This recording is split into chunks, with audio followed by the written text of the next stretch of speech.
Hi, my name is Keira Taylor, and I did my Shakespeare film on Wes Anderson, and I'm going to be talking about his films right now.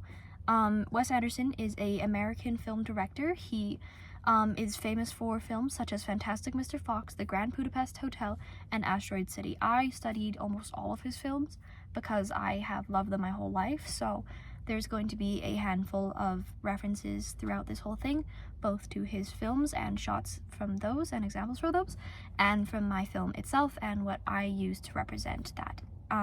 I did The Tempest, Act 3, Scene 1, where Ferdinand and Miranda are first meeting and they confess their love for one another.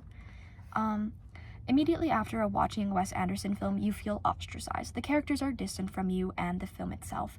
You understand that you are not a part of their lives and will not be. Unlike most films on the big screen, Wes tackles this idea of you being a part of a story very differently from how most directors would. In, let's say, The Avengers, you are standing there as Thanos snaps his fingers and everybody dies or everybody is coming back, and you are there with them because the camera is following the characters. You feel a part of the scene. Versus Wes Anderson's style, you are watching a character go through this. You are witnessing them experience their life distant from you, as you can't be a part of their life. That's just a simple fact of his stories. This effect is primarily done through camera shots. The background in Wes's films tends to be akin to live theater, where you know you're watching a show and not walking the road with them. The symmetrical backgrounds, typically in groups of threes like this, where there's something similar here, here, here, here, here, here, and then here, here, and then there's like a main focus here. That symmetry tends to help your eyes know where to focus, unlike other movies where there's a lot going on constantly that you're always having to search for and you're always having to look for Easter eggs. But Wes's films are fairly straightforward in what he wants you to look at, because that symmetry teaches you what you need to know. And whenever there's a break in the symmetry, you know that your eyes naturally follow this break in the symmetry across the screen. The reason that it's akin to theater is that the background looks painted. With the filter that they have on for making it feel more retro or more orange or more blue or whatever the color choice of that movie is, the characters do not seem to be a part of that background, and you are not a part of that background. You are not a part of that world, and I like how it's done because it feels like you're watching a show. I love that idea.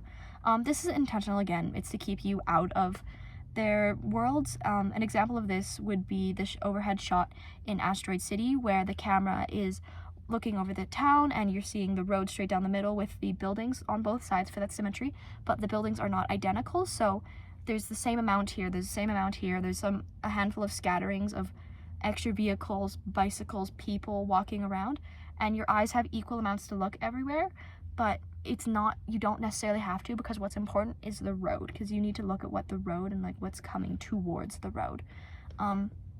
Another example of this would be, I forget the movie, but there's a shot where a man is sitting at a desk and he is calling on the phone. There's like a person on this side, there's a person on this side, and then there's bookshelves on equal sides, and there's a mirror, like there's a window, and it's just a perfect symmetrical shot. While the people don't look alike, while the bookshelves aren't perfectly similar, your eyes have equal amounts to take in, and it's difficult to get done, but with a straight up and down camera and an understanding of what the camera will see and where you are to be stood, it's very good to get done, because I did that in my own film with my friend, and I think that we nailed it pretty well. Another aspect of Wes's style is sticking the characters out of a scene through color choice. Their palette, clothes, and means of acting do not seem to fit into the world they have found themselves in. I depicted this in my film through brighter colors and outfits, such as a white shirt for Ferdinand and a white floral dress for Miranda. They were not a part of the grayed out trees in the background. They were not a part of the slight sprinkling of snow. While they were carrying props such as like the trees for they're a little bit of an argument, they were not a part of this. They were separate because the bright white they juxtaposed the grayed out background so significantly that it really helped to build on this fact of they are not a part of the world, you are not a part of the world, but you are still witnessing it and they are still existing in it. I love it. The reason I chose Wes Anderson's style is I've always admired his movies.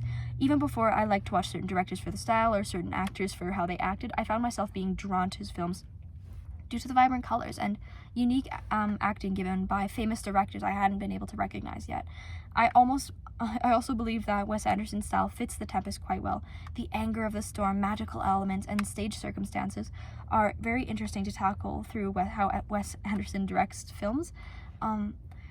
I've always loved those bright colors, and seeing those famous actors act in such odd roles, I can see why so many people are drawn towards it, because Wes takes these Oscar-winning actors and he puts them in the silliest role ever, which has such great importance, but if you don't, it's incredible. I love it.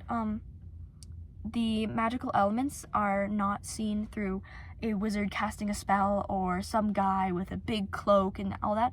They are part of the island, as Wes would likely depict in any magical sense, because he doesn't tend to do magical elements. Based off of my studies of him, he tends to be more subtle about the magic, and like it's just a part of life. And so we took that a part of life and we made the magic of the island, the literal island, like the chickadee flying around was the eyes for the Prospero. The wasp nest on the ground was the representation of his like evil, and then there was like a blue magic orb that we as well filmed for one of his lines, and it was like to show his magic being like as a river was literally flowing over it, the magic of like being interconnected with the whole world.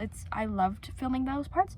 One distinct part of Wes Anderson's style that I thought could work was the unspoken visuals. The symmetry is broken in moments of true humanity. We filmed a scene where there was a literal barrier between Ferdinand and Miranda to show the distance between them until their love was confessed. They had been filmed in separate, motionless shots before this, and were then in camera shots together afterward.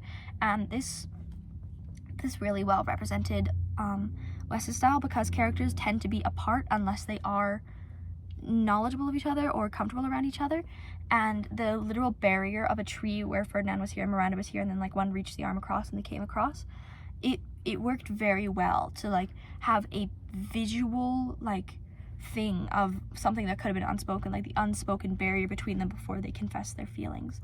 But yeah, I chose Wes Anderson for The Tempest Act 3 Scene 1.